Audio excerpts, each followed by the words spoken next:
जी, आप कभी कर्मों का जब खेल बताते हैं, कर्मों का जब पूरा चक्कर बताते हैं, तो भयभीत हो जाता है मन की छोटी-छोटी बातों से ही अगर किसी का दिल दुखाया या किसी को हमारे द्वारा ऐसा आचरण हो गया तो उसका हमें भोगना पड़ेगा महाराज जी। पर महाराज जी कभी-कभी दूसरे पक्ष में देखा जाता है कि कोई बहुत बुरे आचरण कर रहा है और वो बहुत बाहरी उससे देखा जा रहा है कि वो बहुत धन संपदा और कुछ समय के लिए, जैसे उसका रहस्य जो नहीं जानते वो नहीं समझ पाते। जैसे पुण्य अधिक है, पाप कम है, तो हमें पहले पाप भोगाया जाएगा। ये हमारी सृष्टि भागवतिक विधान में है। पहले पाप भोगाया जाएगा और जहां ये खत्म हुआ तो पीछे का पुण्य और अभी का पुण्य, प्रकाश ही प्रकाश, आनंद ही आनंद, कभी दुख नहीं भोगना पड़ेगा आगे।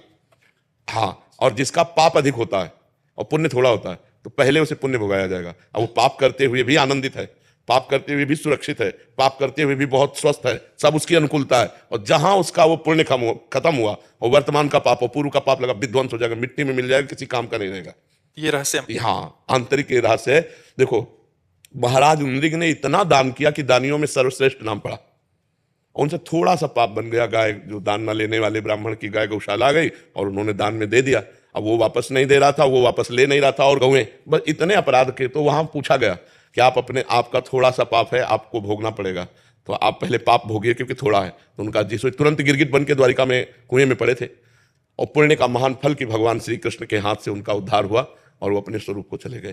तो ये जो पापी लोग हैं बहुत सुखी दिखाई देते हैं, इनका पूर्व का पुण्य जो थोड़ा है उसको नष्ट किया जाता है, और जब ये नष्ट हुआ तो देख लो ऐसे परिवार हैं कि विध्वंस हो गए, देखा गया। हाँ, वो नष्ट हो जाता है। जब पाप का परिणाम आएगा तो नष्ट हो जाएगा। बड़े बड़े संतों को कष्ट में देखा जाता है कि उनके थोड़े पाप में भोग कर वो भगवान को प्राप्त होंगे। महाराज जी जो भजन कर रहे हैं वो उनमें काफी प्रश्न भी आते हैं ऐसे, तो फिर तो पूर्व का जो पाप है वो उसको कष्ट दे रहा है, और जहां ये पूर्व का पाप नष्ट हुआ और पुण्य पुण्य का मिलान हुआ, प्रकाश हो जाएगा, आनंदित हो जाएगा। इस विधान को संसारी लोग जानते नहीं, तो कहते ज्यादा धर्म कर्म करोगे तो दुख ही भोगोगे, ज्यादा भजन करोगे तो दुख भोगोगे, क्योंकि पाप करने वाले सुखी हो रहे। ऐसा नहीं, पाप करने वाले के पास तो कुछ बच ही नहीं जाता, फिर पुण्य नष्ट होगा। तभी तो किसी काम का नहीं रहता कि यहाँ का सब कुछ नष्ट हो जाएगा, इसके बाद नाली का कीड़ा बनेगा कि भूत बनेगा कि प्रेत बनेगा, क्या बनेगा, कोई परिणाम का पता नहीं। वो तो कष्ट ही कष्ट है आगे। बस आगे कष्ट है। इसीलिए तो शास्त्र में भरा पड़ा हुआ कि होश में हो जाओ, होश में, नहीं तो फिर भोगना ही भोगना पड़ेगा। नरक जाओ, फिर अन्य योनियों में जाओ, उसमें भी बड़ा कष्ट।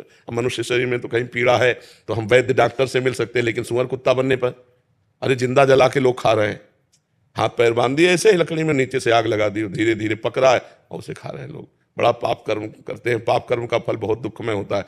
अब मान लो इस समय हम सुधार में चल रहे हैं, लेकिन पीछे बुरा किया तो भोगना पड़ेगा। तभी लोग कहते हैं अरे बताओ इतने बड़े साधु, इनको कैंसर हो गया, तो भोगना पड़ेगा ना, पूर्व में कर्म कर्म किए, अवश्य में भोक्तव्यम कृतम कर्म शुभाशुभम। इसलिए डरो, पाप कर्म मत करो, अच्छे कर्म करो, नाम जप करो, दूसरों का हित करो, इसी में मंगल हो जाएगा।